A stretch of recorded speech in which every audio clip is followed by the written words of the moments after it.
अस्सलामु अलैकुम वरहमतुल्लाहि वबरकातुहू। Welcome back to another vlog. उम्मीद करता हूँ आप सब खैरियत से होंगे। अभी हम आए हैं फ़ख्र जहाँ पार्क राजनपुर में, और जैसे कि आपने थंबनेल देख लिया होगा, आज का हमारा टॉपिक है कि प्रोज़ एंड कॉन्स क्या हैं मोटो व्लॉगिंग के। तो आज हम उन पे फोकस करेंगे, कुछ पॉइंट प्रोज़ के, कुछ कॉन्स के। तो आइए चलते हैं बगैर टाइम वेस्ट किए। अगर तो आप इस कैटेगरी से वाकिफ़ हैं और आपने कुछ ना कुछ व्लॉग्स वगैरह देख लिए हैं लोगों के, मोटो व्लॉग्स, बाइक व्लॉगिंग जो भी है, तो आपको इस चीज़ का अंदाज़ा होगा।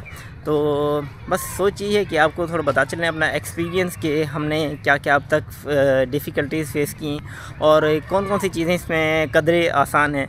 तो बस बताते हैं आपको। अच्छा जी, अगर तो आप मोटो व्लॉग्स किसी के भी फॉलो कर रहे हैं तो एक चीज़ जो आपने शायद नोट की होगी, प्रोज़ में बता रहा हूँ, वो ये कि जो आमतौर पे मोटो व्लॉग्स होते हैं वो सिंपल व्लॉग्स के निस्बत कदरे थोड़े लॉन्ग होते हैं, लेंथी होते हैं। उसकी एक वजह ये होती है कि मिसाल के तौर पे एक मोटो व्लॉगर है, उसके स्टार्ट करने से लेकर जो उसने बाइक पे दिखाना है, आपको बाइक का पर्सपेक्टिव देना है, और उसके अलावा अगर वो कहीं पे ट्रैवल कर रहा है तो साथ में उसने वो जगह दिखानी है। तो एक चीज़ सारा कुछ मिला के एक अंदाज़ा बता रहा हूँ, आप 20, 25, 30 मिनट का व्लॉग तो एक नॉर्मल बन चुका है इसमें। तो जबकि सिंपल व्लॉग्स में आमतौर पे क्या होता है कि 8 से 14 मिनट, 15 मिनट का व्लॉग आमतौर पे ये होता है। खैर आजकल के जो डेली व्लॉगर्स हैं वो इसमें एक्सेप्शन में आते हैं, क्योंकि उन्होंने डेली में ही 25-25 मिनट के व्लॉग डालने शुरू कर दिए हैं। और टॉपिक ये होते हैं कि भाई घर में छिपकली आ गई वगैरह वगैरह, वो एक अलहदा बहस है। तो सबसे बड़ा प्रो मेरे ख्याल में एक मोटो व्लॉगर के पर्सपेक्टिव से एक ये है। अच्छा जी, लॉयल ऑडियंस जो है वो हर चैनल पे और हर कैटेगरी की हो सकती है, लेकिन मैं इसको मोटो व्लॉग के प्रोज़ में इसलिए बता रहा हूँ क्योंकि मैंने जो साल से जो मोटो व्लॉग्स के चैनल्स वगैरह देखे हैं, उसमें मैंने एक चीज़ नोट की है कि जो लोग उनके शुरू की ऑडियंस होती है वो ऑलमोस्ट उनके साथ साथ चलती रहती है। तो इसमें ये मैंने एक आंसर ये ज़रूर पाया है कि जब भी कोई टूर वगैरह होता है स्पेशली, तो उनके 5-5 साल पुराने, जो 6-6 साल पुराने जो सब्सक्राइबर्स वगैरह होते हैं वो उनके साथ जुड़े रहते हैं। तो ये चीज़ जो मोटो व्लॉग के चैनल्स में है उनमें ज़्यादा पाई जाती है। सबसे बड़ा जो फर्स्ट के बाद जो मेरे ख़्याल से जो एक मोटो व्लॉग्स देखने की वजह भी है, जो ऑडियंस देखती है, और इसी वजह से आई थिंक जो उसका एवरेज व्यू ड्यूरेशन है मोटो व्लॉग का, वो भी आई थिंक कंपैरेटिवली बाकी व्लॉग्स के वो ज़्यादा होता है। क्योंकि जो बंदा बाइक ड्राइव कर रहा था, समझ ले वो ड्राइव नहीं कर रहा था, क्योंकि वो एक पर्सपेक्टिव दे रहा था, ऑडियंस उसको फील करती है।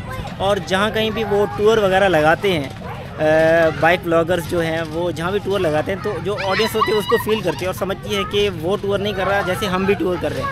तो आई थिंक एक ये वजह है कि वो जो पर्सपेक्टिव व्यू है ना, वो इसमें काफ़ी अहम किरदार अदा करता है, और जो इसका इसी वजह से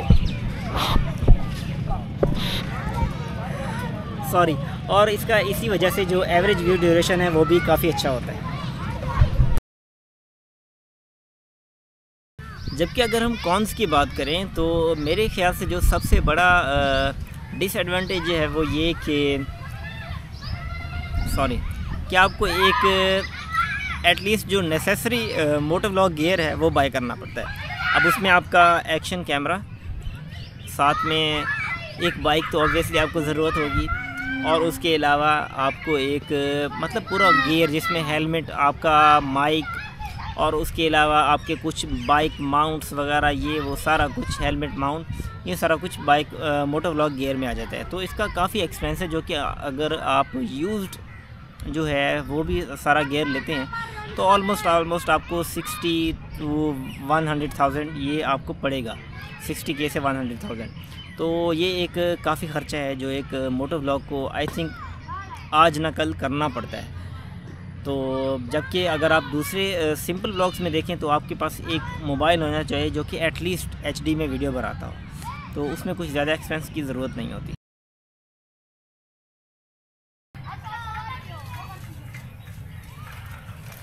सेकंड कॉन जो है वो ये है कि जी EPV, जिसको मैंने एब्रीविएशन खुद बनाया है, एक्सपेंस पर व्लॉग। एक जो सबसे बड़ा जो पहले इशू के बाद जो आता है वो ये कि आपको पर व्लॉग कुछ ना कुछ ख़र्चा करना पड़ता है। अगर आप नॉर्मल मोटो व्लॉग्स पे अपने शहर पे घूम रहे हैं तो ज़्यादा अरसे तक आप उसको नहीं चला सकते, आपको कहीं ना कहीं टूर के लिए जाना होगा। तो हर एक व्लॉग के लिए आपका जो एक्सपेंस वगैरह है वो ज़रूर होगा। आप किसी हिली एरिया या कहीं पे घूमने जा रहे हैं तो ऑलमोस्ट आप कह सकते हैं कि 10 से 15 हज़ार पर डे आपका लग सकता है। तो ये चीज़ आपको माइंड में रखनी होगी। आपने मोटो व्लॉग गियर ले लिया, आपने पर डे का जो है वो एक्सपेंस भी आपके पास है, लेकिन एक और प्रॉब्लम आपको फेस करना पड़ता है, वो है जी कंटेंट। क्योंकि मोटो व्लॉगिंग में एक सबसे बड़ा इशू ये है कि आपने मिसाल के तौर पे कोई आप टूर लगा के आ गए और थोड़ा बहुत आपने रेस्ट भी कर लिया 2-4 दिन जो है, उसके बाद आपके पास कंटेंट नहीं होता। क्योंकि अगर आप मिसाल के तौर पे पाकिस्तान के नॉर्थ का टूर लगा के आ रहे हैं और आपने कुछ दिन रेस्ट भी कर लिया, व्लॉग्स वगैरह सारे अपलोड हो गए, अब क्या करें जी? अब आपको शहर में जो है थोड़े बहुत घूमने वाले जो शहर के अंदर आके आपको व्लॉग्स हैं वो आपको बनाने का दिल नहीं करेगा, और उसका नुकसान ये होगा कि आप फिर कश्मकश में होंगे कि किधर जाऊं, किधर का टूर प्लान करूं। और इसमें भी यकीन माने कि काफ़ी टाइम लग जाता है, और उसमें भी आप ऑब्वियसली आपको एक्सपेंस चाहिए होता है, फिर टूर प्लान करना और ये वो, और हर चीज़ आपको उस वक्त जो है वो फिजिबल नहीं लग रही होती।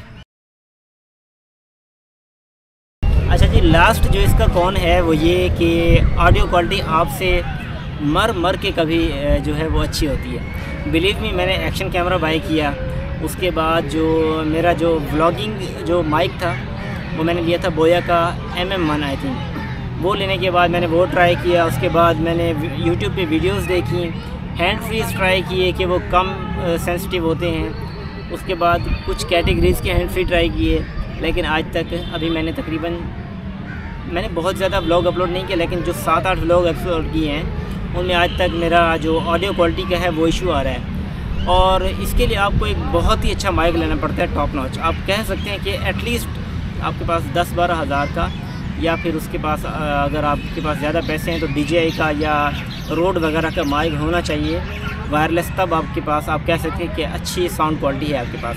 अदरवाइज़ आप जो भी कर रहे हैं, आपकी वीडियो क्वालिटी अच्छी है, जो भी है, जो ऑडियो क्वालिटी आपकी वो लसन लगवा देगी आपके पूरे व्लॉग की। तो ये इशू रहता है और आज तक मेरा है, मैं इसको अभी तक कोशिश कर रहा हूँ इसको सेट करने की। अच्छा जी, तो टाइम काफ़ी हो गया है और आज के व्लॉग को यहीं पे एंड करते हैं। उम्मीद है आपको आज का व्लॉग पसंद आया होगा। ये टिप्स एंड ट्रिक्स आप अपने अगर व्लॉग्स आप ये बना रहे हैं तो यूज़ करेंगे।